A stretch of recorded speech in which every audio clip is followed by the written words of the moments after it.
me sentais épuisée, mais je me disais, ça va finir par arrêter.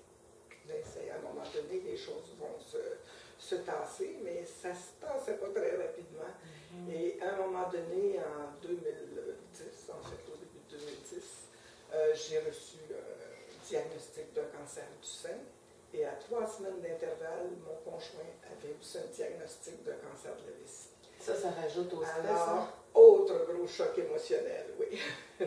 Comment on accueille ça, là, Gisèle? Vous êtes psychologue, vous travaillez justement à aider les gens à sortir de leur souffrance, et vous vivez un stress intense, mais en plus, vous avez à assumer la nouvelle d'un cancer pour vous et la nouvelle d'un cancer de celui que vous aimez. Qu'est-ce qui se passe dans votre Oui.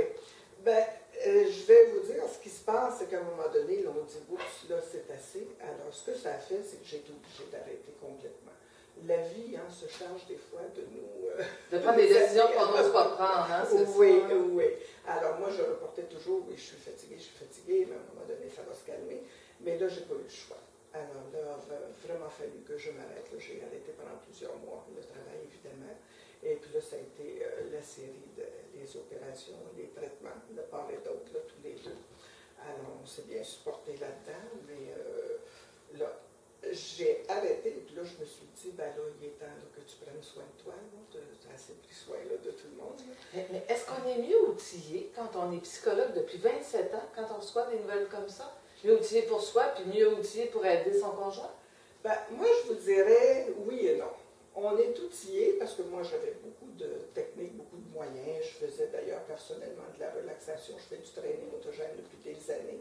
Alors oui, j'avais des moyens, mais en même temps, on est humain, on est envahi aussi par les émotions, puis on a le même choc que n'importe qui aurait. Là, on le sait, quand c'est un cas de cancer, pourquoi moi, et qu'est-ce qui arrive, et bon, qu'est-ce que je fais avec ça? Alors oui, le stress est là, bien sûr.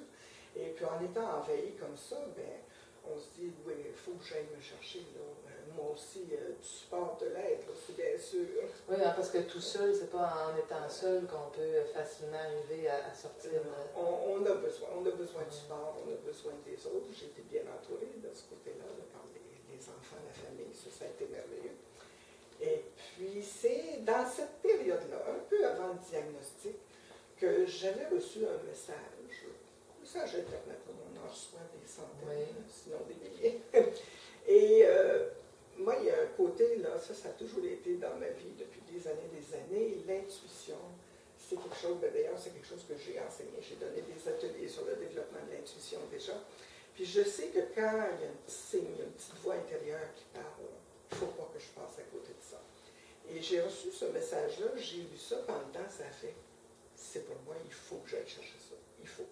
Alors c'était la technique Hémotrans, c'était la première fois que j'entendais parler de ça. Je n'avais jamais rien lu, jamais entendu parler de ça. Puis malgré ça, en dedans, ça faisait, faut que tu ailles là. Mais là, dites-moi, Gisèle, on va revenir à Hémotrans, mais les personnes qui ne sont pas habituées à écouter leur intuition, c'est quoi quand vous dites que c'est le ressenti. L'intuition, ça part du ressenti. On le sent. Tu sais, quand on a un élan, on dit « Ah oui, oh wow, oh oui. » Quand on sent un appel. Oui, on sent un appel, on le sent à l'intérieur. C'est difficile à expliquer en mots, mais c'est au niveau du ressenti. Est-ce que c'est quand on commence à se questionner que l'intuition s'en va? Parce que moi j'ai l'impression que des fois, oui, j'ai un ressenti, mais oups, quand je commence à me questionner, oui, là, avec le mental, souvent, on va l'éteindre. OK. On va l'éteindre, les peurs vont embarquer. Oh non. Donc, du moment qu'on a un petit ressenti qui nous fait sentir, c'est comme important de le suivre. Puis d'ailleurs, moi, au fil des années, avec ma clientèle, c'est quelque chose que j'ai répété souvent. Souvent, les gens me disaient, je ne sais pas quoi faire par rapport à une telle situation. Puis souvent, je répétais ça souvent, il y a une partie de toi qui le sait. Il y a une partie à l'intérieur de nous qui sait tout, qui sait ce qui est bon pour nous, qui sait où on doit aller, puis quel chemin prendre. Mais, malheureusement, on l'écoute pas, puis on ne l'écoute pas toujours. On tend ça, on dit là, je n'ai pas le temps, plus tard, je verrai. Et il vivait un stress énorme à son travail. Il disait même, il faut que je fasse quelque chose, ben, je me sens comme une bombe, je vais exploser. Oui, oui. Et puis, bon, j'ai dit, bon, on va travailler avec une belle petite technique qui pourrait t'aider. Alors, où est-ce qu'est situé ce stress-là? Il me dit, je ne sais pas, j'en ai aucune idée. Puis là, je lui répète la question. J'aime pas ce genre de questions-là. Moi, là, ces affaires-là, je suis pas habituée. J'aime pas ça, ces affaires-là. J'aime ce qui est concret, Oui. mais c'est concret, tu le ressens quelque part dans ton corps. Je suis pas capable de le dire. Puis il était comme ça, je suis pas capable de le dire. Ah, donc les Alors, mains, j'ai dit, mais indiquaient. ça serait pas dans ta nuque. Là, il s'arrête. Ben oui, c'est toujours là que ça se jette. Ah. Mais ses mains sont allées, alors on suit nos mains, tout simplement. Alors, avec la douche anti-stress, c'est on identifie où est le blocage et on imagine une douche d'énergie, comme une petite pluie d'été toute chaude, toute douce, là, qui descend, puis qui entre, puis qui s'en va vers ce blocage d'énergie qui va le dissoudre, l'alléger. On fait ça juste avec notre intention. C'est aussi simple que ça. Puis là, on suit cette énergie-là, on l'accompagne, on l'adoucit jusqu'à ce que ça trouve un point de sortie. Puis ça, on ne dirige pas ça. Ça peut sortir par les jambes, ça peut sortir par la tête, par les oreilles, par les pores de la peau. C'est un peu comme si on vient décristalliser Oui. quelque chose qui s'est bloqué. Oui, oui, c'est comme une énergie qui est bloquée là, puis une énergie qui est bloquée, c'est une énergie qui est trop dense. Puis le secret, c'est de l'alléger, de l'adoucir. On leur donne vie. Pour qu'elle puisse circuler à nouveau, puis elle trouve son chemin. Si on n'a pas à contrôler ça, elle trouve son chemin. Puis ça, on fait ça souvent ou du moment On peut le faire aussitôt qu'on sent un stress, puis ça se fait très facilement. En 2 minutes, là, on peut faire descendre. Là, donc même dans un endroit public, on peut se mettre un peu à oui, l'écart, aller dans une sûr, salle de bain, bien puis sûr, on juste fait l'exercice. à respirer, puis à se centrer sur le blocage. Ça peut se faire facilement n'importe où. C'est pour ça quand je dis là, que je découvrais un outil qui est simple, qui est facile à utiliser. Et j'utilise aussi l'intuition. Est-ce que je peux voir si on revient un petit peu avec ce qu'on parlait un peu plus tôt? Parce que c'est quand même intuitivement que cet avocat, l'avocat a dit « Ah, oui, ses mains, ben, dans le fond, c'est ses mains d'énergie, moi je dirais. Son corps d'énergie, lui, il est là.